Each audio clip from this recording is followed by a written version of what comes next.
বউ যদি যন্ত্রণা দেয় তাহলে কেউ পেরেশানি নেবেন না। মনে করবেন আপনার বেহেশতে যাওয়ার রাস্তাটা আরও বেশি সুন্দর হচ্ছে। আমি একটু ব্যাখ্যা করে বলছি। ঘটনাটা গতকালের। এক বুজুর্গ ব্যক্তির সাথে কথা হচ্ছিল, ব্যবসার বিষয়ে তার সাথে কিছু পরামর্শ নিচ্ছিলাম।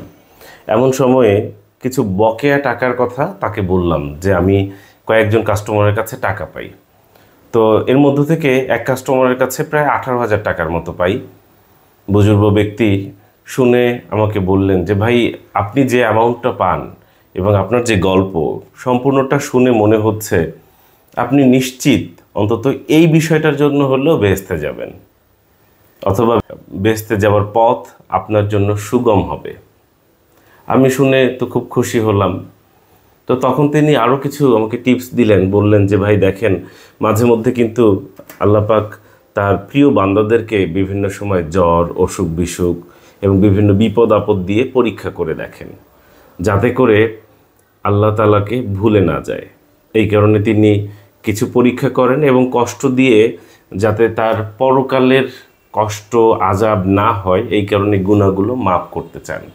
মাফ করার জন্য আল্লাহ তাআলা তার প্রিয় বান্দাদেরকে ইহকালেই কষ্ট দিয়ে আগামীতে ভবিষ্যতের জন্য পাপ মুক্ত করতে চান, যাতে করে খুব সহজেই বেহেশতে যেতে পারে। তো এই কারণে আমি বললাম হুজুরের কাছে যে হুজুর, তাহলে মাঝে মধ্যে যে জ্বর হয়, তিনি বললেন যে জ্বর হলে অনেক সগীরাগুলা গুনাহ মাফ হয়। তো এরকম অনেক কিছু। তো আমার কাছে একটা বিষয় মনে হলো, এই যে ভোগান্তি, এই যে কষ্ট, এগুলো যদি আল্লাহ তাআলা আমাদেরকে দিয়ে থাকেন ভবিষ্যতে, অর্থাৎ মৃত্যুর পরে বেহেশতে যাওয়ার রাস্তাটা সুন্দর করার জন্য, তাহলে মাঝে মধ্যে বউয়ের যে পেরেশানি বা বিভিন্ন সময়ে বিভিন্ন কষ্ট দিয়ে থাকে, ভোগান্তি অনেক ফ্যামিলিতেই আছে। অনেক বউ চিল্লাচিল্লি করে, বউয়ের আসলে পরিবার, ওয়াইফ যে ব্যাপারটা থাকা উচিত, রেসপেক্ট, ওইগুলো অনেক সময় অনেক জায়গায় থাকে না, অনেক পরিবারই অনুপস্থিত থাকে। তো যার কারণে ছেলেদের কিংবা পুরুষ মানুষের অনেক ভোগান্তিতে পড়তে হয়। পুরুষ মানুষ হচ্ছে গিয়ে এক ধরনের টাকা উপার্জনের মেশিন বলতে পারেন। তো এই মেশিনকে যদি প্রপার আপনি সময় না দেন, ঠিক মতো করে যদি মেনটেনেন্স না করেন, তাহলে তো প্রবলেম হবে, এটাই স্বাভাবিক। তো তাদেরকে ঠিকমতো মেনটেনেন্স করার জন্যই হয়তো আল্লাহ তাআলা নারীদেরকে তৈরি করেছে।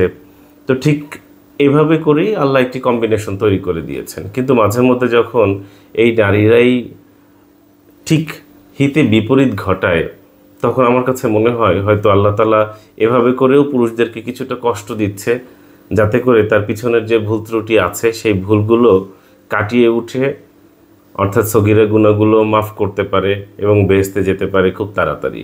আমার কাছে এটা মনে হয়। আপনাদের কাছে কি মনে হয়? যদি আপনার ওয়াইফ, আপনার ফ্যামিলি মেম্বারও আপনাকে অনেক বেশি কষ্ট দিয়ে থাকে, তাহলে ভেবে নিন যে এই কষ্ট হয়তো ভবিষ্যতে আপনার বেহেশতে যাওয়ার জন্য কিংবা আপনার যে গুনাহগুলো হয়েছে সেগুলো কাটিয়ে তোলার জন্য একটি উপকরণ হতে পারে। সেটি ভাবলে কিন্তু আপনি প্রপার সান্ত্বনা পেয়ে যাবেন। তখন কিন্তু আপনার মন আর কষ্ট লাগবে না। তখন বলবেন, অপেক্ষা করবেন যে এখন আর বকা দিচ্ছে না কেন ওয়াইফ। তখন বলবেন, ওয়াইফ যদি কিছু বকা দিত, কিছু কষ্ট দিত, তাহলে হয়তো আরও বেশি সগীরা গুনাহ আপনার মাফ হয়ে যেত।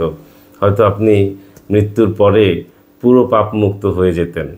তাই আমি বলবো, যে পুরুষ এই বকা, কষ্ট থেকে বঞ্চিত, সে তো আসলে অনেক কিছু থেকেই বঞ্চিত হচ্ছে।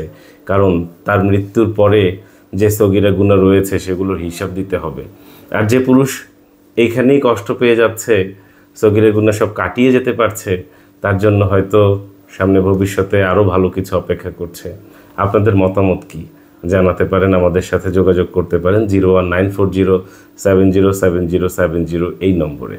ভালো থাকবেন। এবং আমি শুধুমাত্র আমার নিজস্ব মতামতই দিলাম, ভুল ত্রুটি হতে পারে। আশা করব ক্ষমা সুন্দর দৃষ্টিতে দেখবেন। অসংখ্য ধন্যবাদ।